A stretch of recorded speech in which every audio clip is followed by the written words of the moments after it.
everybody. Welcome to the Hallmarkies Podcast. And ho, ho, ho, we are celebrating Christmas already in October. Very exciting. And we have one of our favorite guests, if not our absolute favorite guest. We have Paul Campbell here. And Paul, you are here for your 7th time on the podcast, not including the watch along. If you include that, it's 8 times. So, Paul, you are the hero of Hallmarkies Podcast. Lucky 7. Yeah. Lucky 7. I knew I had 7 was a milestone I had to hit. I feel like now it's double digits. We're going to have to get up to the double digits at some point. But this feels good. This feels right. Yeah. There's a point where I'm going to be like, what are we going to talk about? I don't know. We'll do a whole episode about board games. Yeah. We'll talk about nothing. Home renovation projects. Yeah. We can just do all the tips of visiting Vancouver. It'll be great. Yeah. I'll do a little TripAdvisor. I'll walk you through Vancouver a little bit. I'll do like a virtual tour just to, we'll find stuff. I'm good at talking. Yeah. Well, we love having you. If people didn't know, Paul was our first actor celebrity interview. It was very exciting. Way back 2017. Woo. And now this is our 5th Christmas that we are covering on Hallmarkies Podcast. It's been 5 years, which is crazy, but it's a great ride, and we've certainly appreciated your support over the years. Nina was our first interview that we ever did, and then you were our first actor interview. So Nina 2. And I have just been neck and neck, trying to get to the top of the heap here at the Hallmarkies Podcast. I know. Just edged her out. She's done 6. Is that right? Season 6. Yeah. I told her, I said, well, don't worry. We'll give you a chance to get 7 this season. Oh, she's going to be so pissed. She's going to be so pissed. Oh, I've got an enemy there now. Oh, well. One of these days we'll have to have we both on together. That'd be really fun, actually. That would be really fun. Yeah. We work well together. Yeah. So actually on the podcast, like I said, we had you for our watch along. And if you all don't know about the watch alongs, super fun thing we do for the patrons where we have an actor or writer or talent of some kind come on and we watch one of their movies and we get to hear all the behind the scenes details with the patrons. It's only $2 a month to join the Patreon. So y'all ought to check that out. Super fun. And we had you on in April or May. I can't remember. I can't remember either. I do remember that I did not know that I was supposed to be watching the movie with you, and so I was like, you were sitting so nice here while you watched the movie, and then I would just answer questions about it. I didn't actually have it in front of me. That was quite amusing. Yeah, I felt bad. I obviously did not explain well enough. Or I just you were didn't so read nice. I didn't read the instructions, but it was still enjoyable. I felt badly because I was just talking out of my butt. I was like, oh yeah, this scene. What scene is it? Yeah, it was good though. You did a good job. And we had a lot of fun. And so check that out. That's all the information. If you're listening in the description, sign up for the Patreon. We sure appreciate it. But thank you for doing that. But aside from that, we actually haven't had you on the podcast since before Wedding Every Weekend when you were on with Kimberly. Right. Because we didn't have you on during the holidays last year. And so yeah, it's actually been a little while since we've gotten to hear you on the podcast. So how has your 2021 been? Interesting year. I've been so busy. This has been one of the busiest years I've ever had since I've sort of thrown my hat into the ring as a writer. Mm-hmm. It's incredible how much time writing takes compared to acting. Acting is like, you do 3 weeks of work, you do a few days of prep, and then you do 3 days of work and you've got an entire movie. Writing is, on Christmas by Starlight, it was a 1.5 year process. And then I worked on 2 more at the beginning of this year. And one of them was like 5.5 months. It felt like of just nonstop writing. The other one was a bit faster. It was about 3.5 weeks. It was a rewrite. It was less of a job than the other one, but it also went really smoothly. But I was writing nonstop. I don't even know, hundreds and hundreds of hours go into these scripts, and you really earn your keep. So the funny thing about writing is that it lives in your brain all the time. Writing is all problem solving. So you never just put the pen down and then focus on other things. It's always like percolating. So even when I'm falling asleep, I wake up, it just lives with me until it's done. So for 6 months, you sort of lived in the world of that script.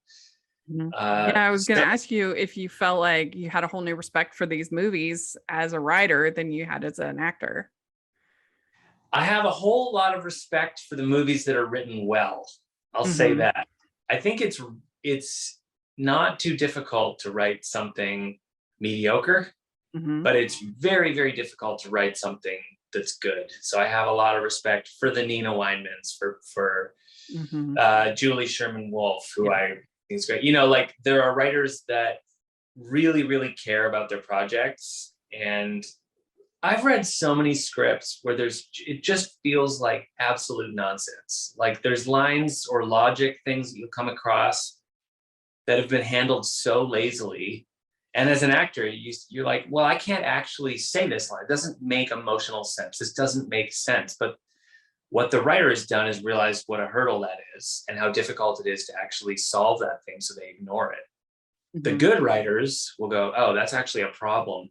And sometimes that problem is like pulling a thread that unravels the whole sweater. And that's a huge undertaking. Sometimes you'll encounter something and be like, oh my God, that does not make sense. By the time I get from A to D, it doesn't work. I have to pull that whole string, and it just unravels your script. Like you can do 2 or 3 full rewrites on a script just because of one issue that ends up not making sense. And those are the writers that are really, really good. And you can tell some of these scripts are really, really well written, and some of them are not so great. Yeah. The great ones, I have a lot of respect for what those writers do, because it ain't easy. No, that a lot of people think it must be easy, but I mean, I've never made the attempt myself, but I've seen enough of these movies, like you say, to know that it is a tough nut to crack. Hallmark in particular, I find people probably think the opposite, because, you know, they're not overly dramatic. They're not big, broad comedies, but walking the line, walking the correct tone for Hallmark, and finding just the right comedy with just the right sentiment within the story structure, within the parameters of the types of character arcs they like to tell. There's very specific elements that they want to see for character development. It's actually really difficult to be able to write, like when Hallmark says they want a comedy, they want a Hallmark comedy, and it's a different type of comedy than if you were writing for episodic, or if you were just writing like a comedy feature film.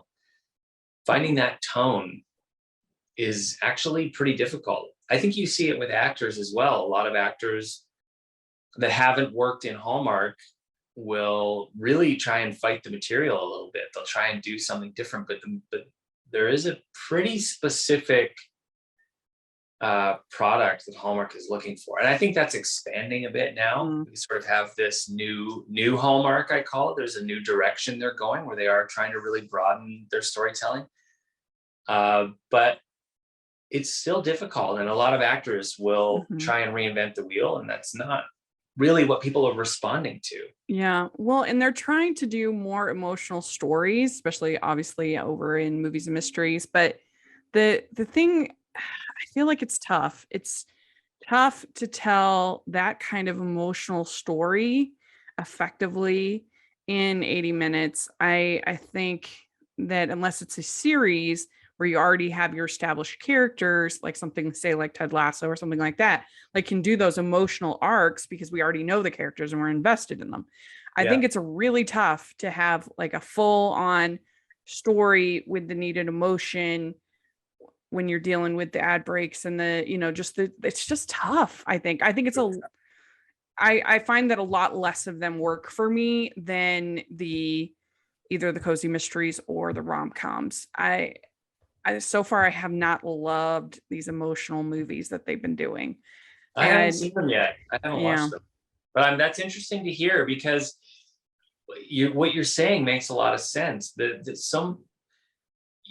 these movies require so much exposition to get you up to speed on what this person's life is and what the emotional stakes are. And then to tell a story with any sort of resolution, you're right. That's a lot of road to travel for you to really become invested in this person. When you do have a series, you have 12 episodes to become invested. You have 8 or 10 hours of television that you can actually become invested in, as opposed to 84 minutes, which is and that's why the archetypes work in the stories, because you immediately know, okay, this is the bad man of business. I don't need any background. I know exactly who this character is, or the girl coming back from the city to the country. I immediately know. I don't need any kind of background, and that can be a problem, but it can also be effective in creating the stories, that we immediately kind of know, and then it's up to the script, the witty banter, the chemistry, all of that to kind of make it work. I've never actually considered it that way. I've never heard that perspective. That's really interesting that you said that these characters, these sort of archetypes, carry an emotional perspective that we're already familiar with, so we don't have to tell that part of the story. I've never looked at it that way, but it's true. We go, oh, I know how this is going to go because I know that person and I know that person. I know those types. So everything that follows comes naturally. That's a really interesting perspective. You've probably just made my job easier, I think. I tell you one thing last year that really did not work for me, if you're working on scripts, was there were probably, I felt like 30 movies between the various channels, maybe more, that were some variation on, I have a letter, I have a photo, I have a charm, I have a ring, I have some kind of thing that I'm like investigating and researching. And then like you find love, like as you are looking into this object / whatever. And it was just always kind of boring. It never, I don't think any of them, they're all trying, I felt like, to be sort of signed, sealed, delivered, which does, again, because you have the investment in the characters, you have the, because it's a series. I think it works with that. And Martha Williamson is such a great writer that she can pull off that kind of story. Whereas I just felt like most of them, it just did not work. I'm like, I do not care about finding about this ring. It's just not working for me, or whatever it might be. And that was one you saw a lot last year. They were really pushing those kind of movies. And I think, I don't know.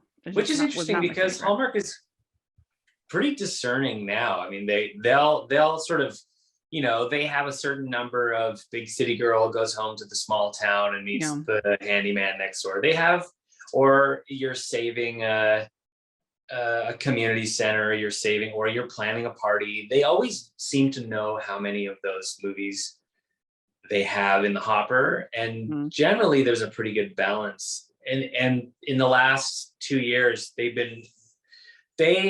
recognized the repetitiveness of those. They're like, we're done. They don't want to tell those stories anymore. They're still going to tell some, obviously, because people respond well to those stories, but they've really made an effort to expand the types of stories they're telling. I think we're going to see stories this year that aren't just a traditional rom-com. It's not a, male-female two-hander love story. There will be a lot of love stories, but in the movie that I did with Tamara, the Santa Stakeout, the love story is almost secondary to the case. We're cops, right? And it's almost secondary to the case we're working on. It's a great title. It's a great title. Yeah. What was it called? It was called something else originally. But Santa Stakeout is great. But I loved the script because it was really funny. Yeah. And the love story was secondary to what they were trying to do. The love story did develop out of these two police officers working together on a stakeout, but it wasn't really terribly romantic by nature. It was just these two people discovered something in each other. There wasn't, and I guess that's pretty common for Hallmark movies, but the focus was the case. And like the all is lost moment at the end of Act 8 when the world has collapsed had to do with the case, not because he saw her giving a kiss on the cheek to the ex-boyfriend. And it's, it wasn't an emotional fallout. It was oh, this case is kind of falling apart thing. I'm Which was excited really about it. yeah, and it's so we haven't seen something like that for a while. And Santa Stakeout is much closer to a traditional comedy than they've done before, with a lot, particularly with their Christmas movies. They really let us go hog wild with that one. Did I just say hog wild? I regret that. We can delete that. We can edit that out, right?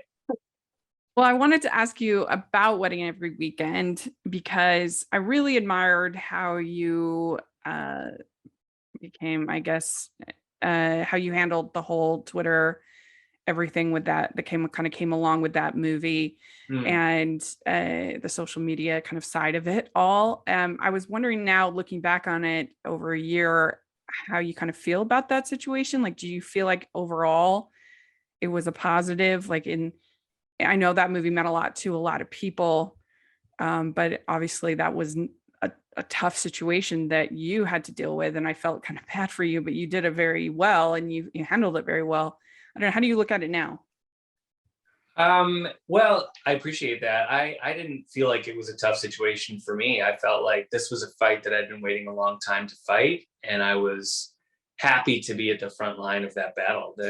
I think it was a really important movie for Hallmark, and you'll see their push for diversity and inclusiveness everywhere now in all their movies. There were a handful of really loud voices, and that were loud, hateful, negative voices. And Hallmark basically just said, we're not listening anymore. We're going to do what we think is the right thing to do, and which was the right thing to do, which was expand storytelling to be inclusive and diverse. And they weren't going to worry about all those people. I think it was absolutely the time had come for Hallmark to take that stance. And, we talked a little bit about numbers dropping this year for Hallmark. It's impossible to say how much of that is because Hallmark has made a push for diversity and inclusiveness. How sad that numbers drop as a result of a network trying to be more inclusive. If there's a direct correlation, that's really sad. Regardless, I think it was the right thing for Hallmark to do. It's time, and I love the stories they're telling now, and the stories that I'm able to tell in my writing, and types of characters that I'm able to write that 3 or 4 years ago absolutely would not have been writing into these movies. And I don't necessarily think that was because of a position that Hallmark was taking about their thoughts on inclusiveness. I think it was out of fear of these voices saying, we won't watch your network if you tell stories with the LGBTQ plus community, or if you have mixed race leads. I think it was out of fear, and they kind of went, enough is enough. We're going to tell the stories we want to tell, and we'll let the chips fall where they may.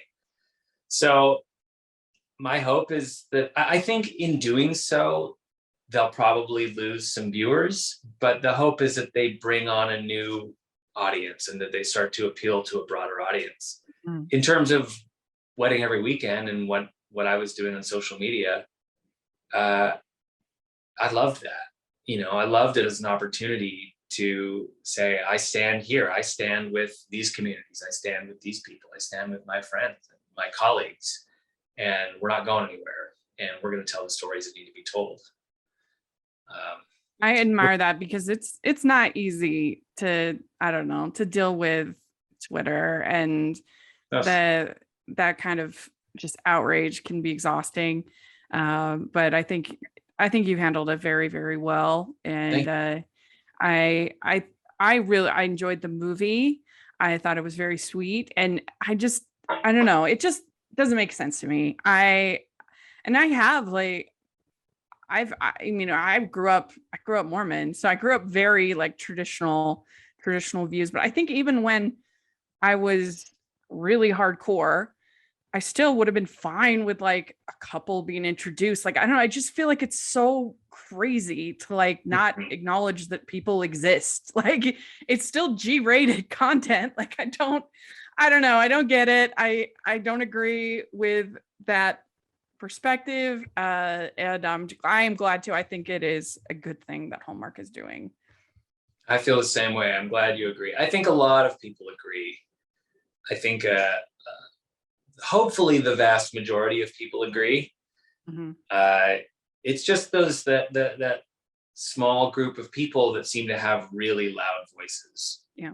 This million moms or whatever. I hate to give them any publicity, but it's not a million moms. It's like, I don't know, a few thousand dudes. Fine. It's not like it's good marketing for them. It's good marketing, but I hope what we're realizing is this widespread bigotry and all of those things that we feel is so deep is maybe not quite as deep and destructive or as powerful as we thought. I don't know. We'll see. It'll be interesting to see what happens after this season, where the push for diversity and inclusiveness has been fully realized. And now you'll see in Hallmark's entire slate of films, like, this is the direction we're going. How's this going to work? How's this going to look for us? Mm-hmm. And I mean, as someone who, I wasn't the most accepting when I was, younger because of how I was raised. It's never too late to change and to come around. I wasn't either. I was not raised in that household either. And it wasn't prejudice necessarily. It was just my mom and dad weren't really raised in those households either. It becomes about awareness and education and, exposure to different cultures. And it is. It wasn't until I was in my early 20s that I started to meet people from those different communities. And I went, oh, wait a minute. I need to change the way that I think. So my hope is that Hallmark is changing the way people think and broadening attitudes. And even that's my hope. I don't know how realistic that is, but every little bit I think helps. My sister's gay, and so that obviously was a big life changer as well for me. When you have that personal connection, and it's like people say, oh, it's not family friendly, and I'm like, what are you talking about? My family is very, it's my family. Yeah, we're pretty friendly. Exactly. So I'm glad to hear that in retrospect, looking back on it, that you feel positive about it. That was my hope, because I know that it can be an intense experience with that with social media. So I'm glad I'll keep fighting that fight till the day I die. I love it. Yeah. That's great. Ho, ho, ho. We'd like to take a second and thank our sponsor for this episode of the podcast. It's the Hallmarkies Patreon. Do you love Hallmarkies Podcast, especially at Christmas? Do you enjoy the holiday previews, recaps, interviews, and bonus episodes? If the answer is yes, please consider supporting the Hallmarkies Patreon. We need your help to do what we do both during the Christmas season and all year round. But not only do you help a podcast led by strong, independent women by becoming a Patreon, you get to become a part of the Hallmarkies family. Starting at only $2 a month as a patron, you will have access to our Facebook Patreon group where we talk about the movies, shows, and more all year. We also have many monthly patron watch-alongs with guests like Lacey Chabert, Natalie Hall, Paul Campbell, Mary Lou Henner, and more, giving their behind-the-scenes details of their films. As a patron, you also have the chance to provide input into the podcast and even join us at different tiers. So this Christmas season, spread some cheer to the Hallmarkies Patreon and become a member today. You won't regret it. Go to patreon.com/Hallmarkies to learn more. That's patreon.com/Hallmarkies. Well, so we kind of talked about it a little bit, but so you had Christmas by Starlight, which you actually wrote and starred in. Mm-hmm. And so how was that movie different for you, just in total, both the acting and the writing side of it, than your previous Christmas films? Well, it was really strange being on set as an actor, knowing everybody else's lines and having had those scenes play out in my head for a year. Mm. And sort of having an idea of how that was going to look. I mean, when you're writing, you can't help but create a vision of it in your head, with the sets, with the blocking, with the performances. And then when you actually get to set, the reality is they're vastly different, and all your actors bring different choices and different attitudes and different energy than you had expected. It took me probably 3 or 4 days of being on set to stop that little voice going, well, that's not quite how I heard it. That's not quite. Yeah. And I just sort of relaxed into it and learned to trust that everybody else could just do their job the way that they were hired to do their job. It was really, really fun, especially when you run into issues with scripts. Like there's always issues with scripts. You get into unforeseen circumstances where a location will change, or a blocking that you've written doesn't work because of something, or a line doesn't work. You go, oh man, that doesn't make sense.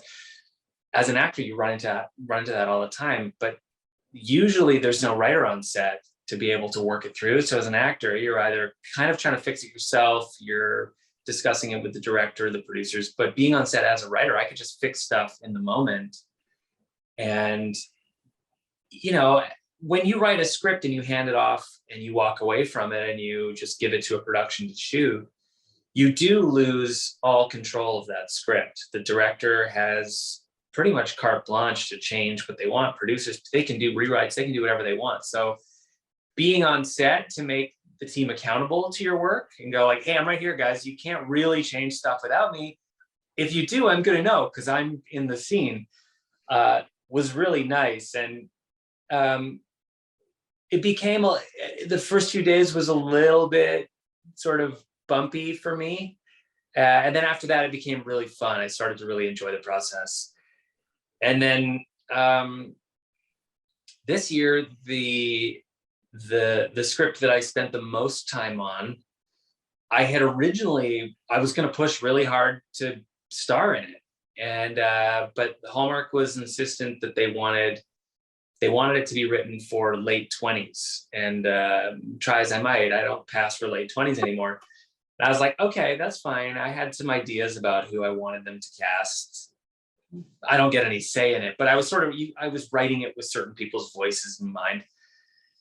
And then they were like, oh, actually, we're going to change it to mid-30s. And I said, well, I could do mid-30s. I could be in this. Like, no, we already have some people in mind. And I was like, what? Come on. I was going to say, they're not in their late 20s. No, they're not. No, they're not. And the reason I think they did that is because they had the movie that I was going to act in. They already had me in mind for that. They wanted me for that role. They didn't want me for this one that I was writing. And then they told me that Tyler and Joy were doing it. And I was like, oh, I literally just got handed the best cast at the network. I don't think there's a better duo to star in this particular movie than those two. The only movies that have gotten over 2 have been movies Tyler has been in since February, I think, this year. Yeah. So he's great. He deserves it. And he's so charming. He's phenomenal. And I wrote something kind of different for him in this one. I was a little bit unsure when I heard he was cast initially, because I thought, oh, this isn't the role that Tyler plays. This is written for like a Thomas Middleditch kind of character, like he's from Silicon Valley, someone like that, or like a Topher Grace kind of character. But this, and then they were like, Tyler's gonna do it. I thought, oh man, this will be interesting to see what he does, and he blew it out of the water. Oh my gosh, I'm so excited. That'll be I feel like they'll have good chemistry, 2 of them. And they're gonna have. He has chemistry with everybody he's with. Yeah, I've seen a few of the scenes sort of roughly cut together, and it's phenomenal. It looks good. The performances are so sharp. It's going to be something really fun. And they let me write some really bananas jokes in there. We'll see. I don't know. It comes down to editing. The editor cuts 30% of the movie out when they go to the final edit. So we'll see what they cut. But there's some really ridiculous stuff in there. And that's An Unexpected Christmas currently. That's the title? Unexpected Christmas, yeah. Okay, good. We're looking forward to that. Well, we have to talk about Turner and Hooch a little bit. So you remember our old co-host Amber, our good friend. Well, Amber hadn't been on the show for a little bit because she'd been very busy with other things in her life. And I got a message from her on Instagram, a message from her saying, "Hey, I want to be back on the show. I want to cover Turner and Hooch." And I was like, "Okay, I'll watch whatever you want me to watch," because I love podcasting with her. And so I watched the show and I loved it and it was delightful. And so we've actually done 2 recaps. We'll do a third to finish off the series, but we've really been enjoying it. And I think your character is a lot of fun. It seems like it would be a really great show to be a part of. It's a phenomenal show. Josh Peck is the loveliest, most humble, hardworking guy you could ever hope to meet. And when you have somebody at the top of the call sheet that sets the tone like that, the show is so enjoyable. The creator, like everybody is just having the time of their lives. There's when you have a show that has a lot of money behind it and you have the time to shoot it properly and you have really good scripts and you have a really good cast, it's impossible not to enjoy yourself. And they let me do some really silly stuff on the show. Again, like it's a character. I haven't played a character like this for a long time, since probably the beginning of my career.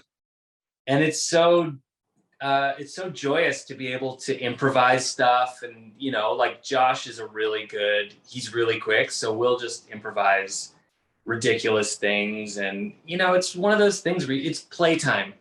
Some shows are not playtime. Turner and Hooch is absolutely playtime. And it's fun when you're actually encouraged to play because you have the time to goof around and come up with dumb stuff to say.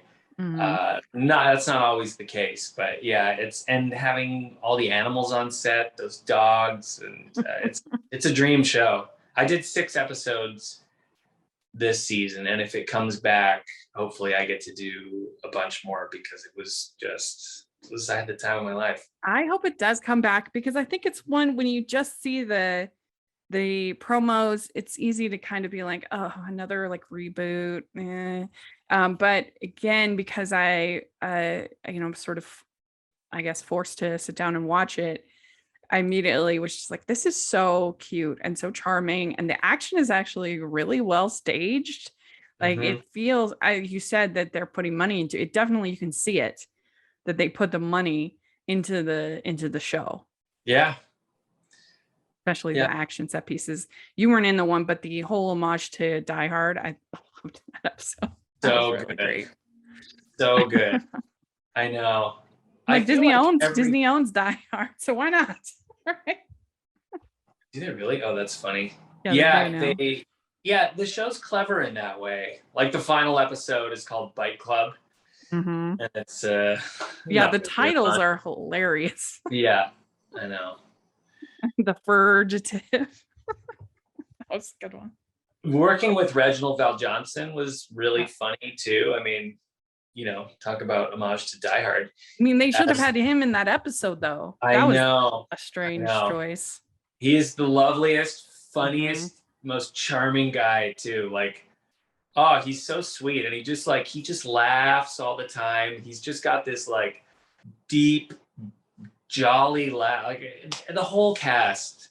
I spent a lot of time working with Lindsay Fonseca. And she's like, I don't know. Everybody is just so great on that show. Yeah, it's a great cast. Everybody has really good chemistry. I mean, I get a kick out of Matt Hamilton. My gosh. He's so great. Good. Well, Brandon McLaren, I think, is my favorite character on the show, who plays Xavier. Oh, yeah, he's great. He's so weird. He's doing like the weirdest sort of thing, but it just works. It doesn't ever feel over the top. It just feels very organic.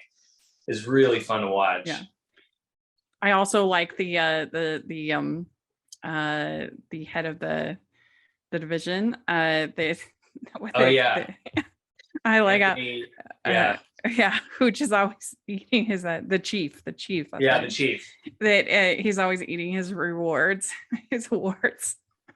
He's just pissed off all the time. He's just like, ugh. I know, especially in the beginning, like the first time the dog shows up and just slobbers all over his stuff. It's great.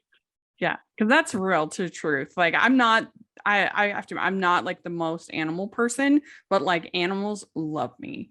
And whenever I'm like, I'm just gonna, and they always just come up to me and they want to sit on my lap. And I'm just like, they know they You're want to like, win me over. They want to be yeah, the one. that's the thing. If you were a big animal lover, they'd be like, nah, Yeah, but you're hard to get. yeah, that's right. That's so funny. Yeah. Well, we love the show. Let's hope and pray it gets renewed because it's really good. It's really I don't fun. know if they've done, I feel like there's a couple shows like Big Shot. Yeah, that's a great show too. That I loved it. I Yeah. hope that one comes back because I watched that with my little guy. Mhm. He actually doesn't like Turner and Hooch. He's only 5. He liked Big Shot. Yeah. Or Big Shots. But didn't. Yeah, he's like, I don't really like Turner and Hooch, Dad. Okay, that's fine. You can watch the Hallmark stuff. You're like, I got to audition for Big Shot season 2. I know. What, I got to be John Stamos over here now? Come on. But I don't think Disney's done any of their pickups yet for stuff that came out on the streamer. Mhm. I don't think they've done any. I don't know.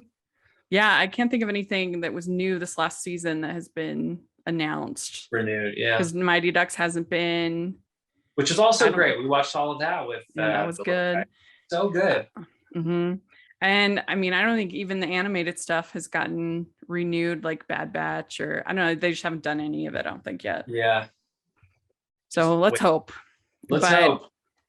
So you've already, of course, since this is your 7th episode interview, you've already done all of our questions that we have. So I decided to be creative and come up with a Paul Campbell unique Team B questionnaire based on your filmography. Oh boy. So this could totally bomb and I'll edit it out. We'll see. Okay. I'm game. Okay. First one, it's the Battlestar Galactica question is, what is your favorite sci-fi movie? My favorite sci-fi movie, Spaceballs. Comedy. Mel Brooks. Very good.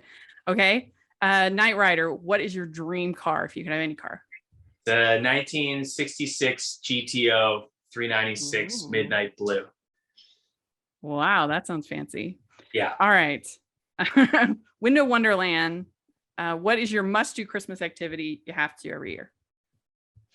From Window Wonderland? Or just in general. Activity. I would say my must-do Christmas activity is. Oh, that's a good one.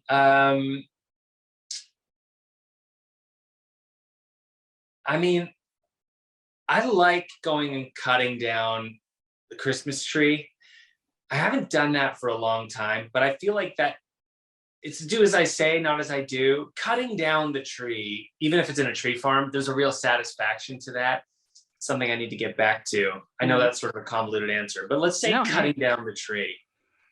Very good. I haven't had a live tree in a long time because the last time that I had a live tree, they cut it so it was kind of on diagonal and it fell on top of me. And I was just getting so frustrated.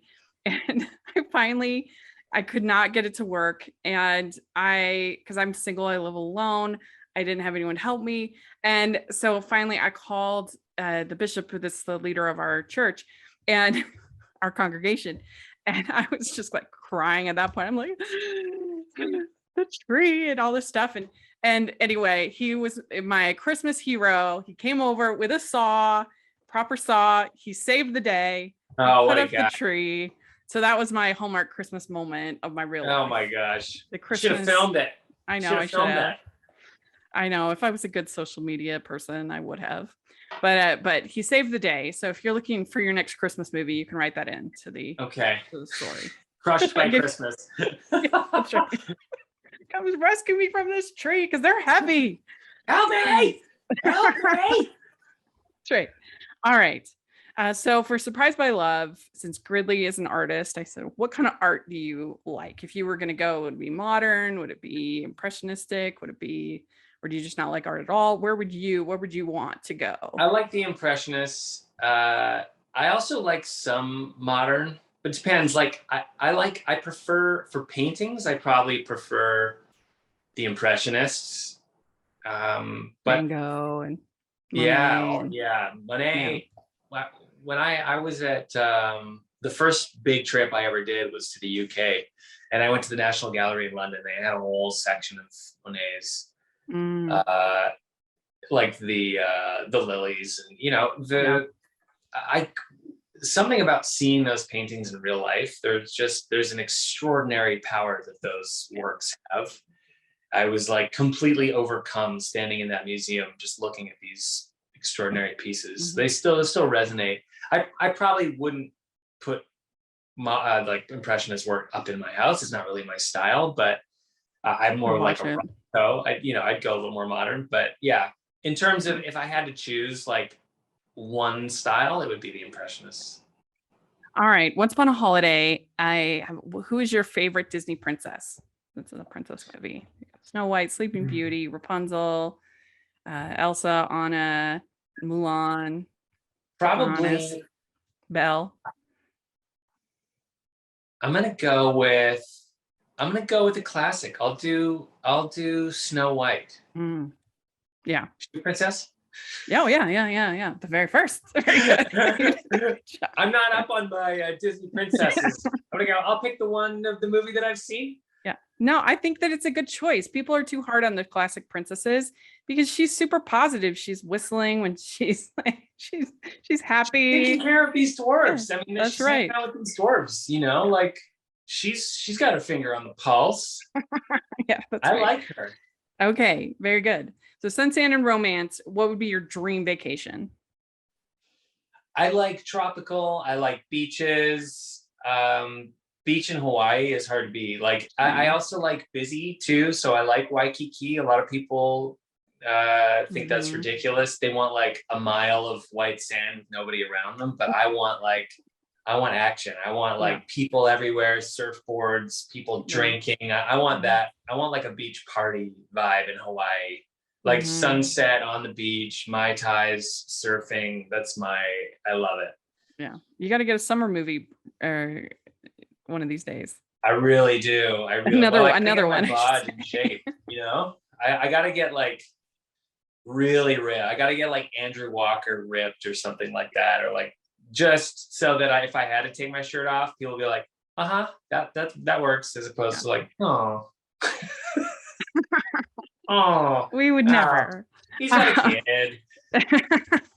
So, A God Week Christmas, what is your favorite Kathy Lee Gifford fun fact / memory?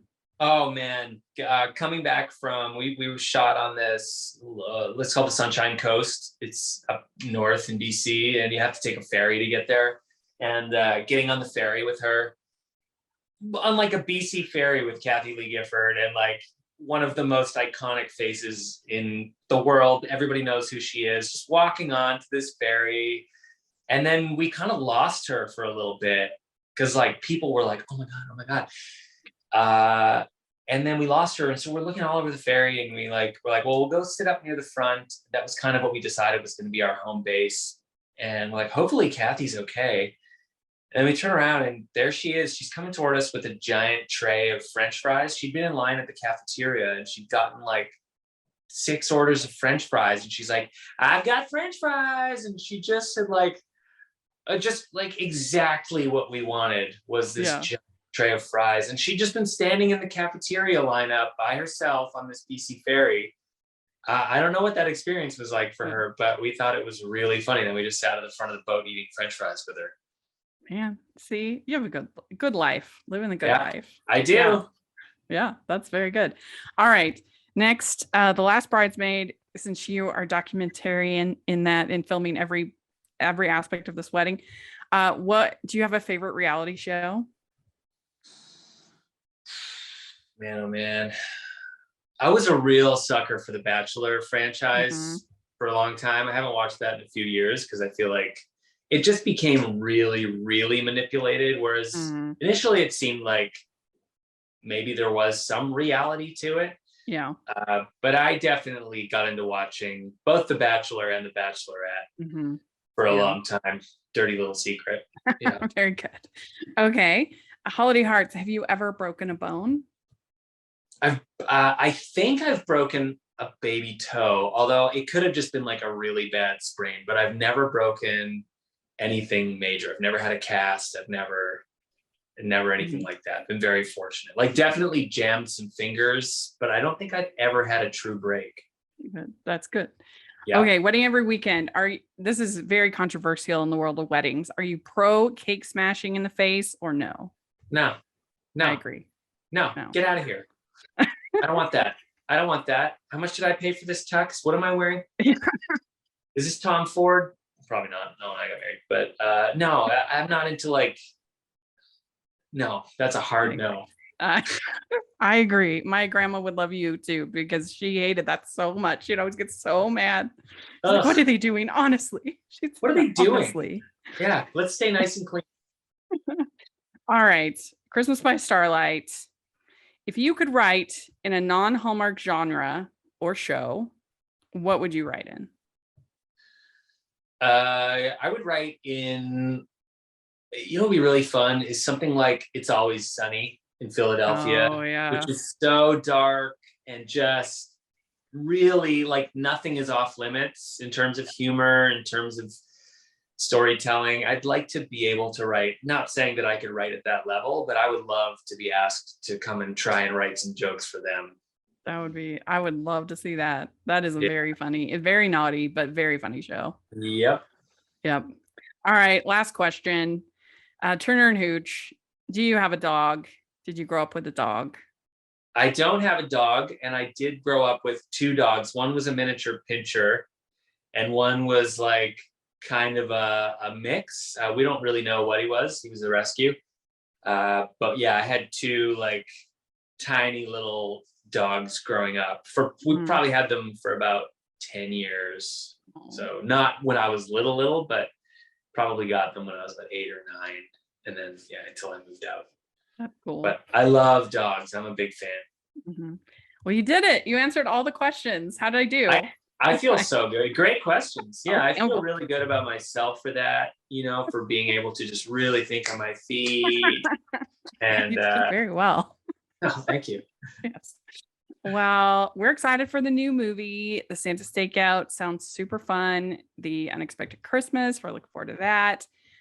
So congratulations. And thank you for coming on and being the star of Hallmarkies Podcast. Thank you for having me. And don't let this position slip for me. If anybody starts nipping at my heels, you got to get me back on this show. I can't lose this lead. This is something I hold very, very near and dear to my heart. So. Well, maybe that's the strategy. If we have you and Nina on together, then you'll still be one up. Ooh, she's going to be so pissed if you do that. She's going to be so pissed. And then when you announce it, it's got to be Paul Campbell and Nina Weinman. It can't be Nina Weinman and Paul Campbell. I need above credit. I need like single title credit. Yeah. But he was our first guest we ever had. Oh, come on. Whatever. Then fine. I feel like we're dead even. Have us on together. It's a lot of fun. Yeah. So so how can people follow you on social media, all that fun stuff? I am Paul Campbell Official on Instagram, and I am the Paul Campbell on Twitter. Great. Y'all definitely want to follow Paul on socials. He's great. And, follow me. And you can follow me at Rachel's Reviews, all of our social media, iTunes, YouTube, and on Rotten Tomatoes. Check that out. And also make sure you're following the podcast at Hallmarkies Pod and Hallmarkies Podcast, all of our social media. If you are listening on iTunes, please leave your ratings and reviews. That really helps us so much, especially during the holidays. And if you are watching on YouTube, please give this video a thumbs up and subscribe to our channel. We appreciate that so much. We also have our page group where we have watch-alongs. And so please take a look at that. And we have our merch store, which has tons of new festive Christmas designs you won't want to miss out on. All that information is in the description. Thanks so much again, Paul. Really appreciate it. And we'll be excited to have you on for interview number 8. Thanks, Rachel. Thanks for having me. This was fun. Bye, everyone. Merry Christmas. Bye, everyone.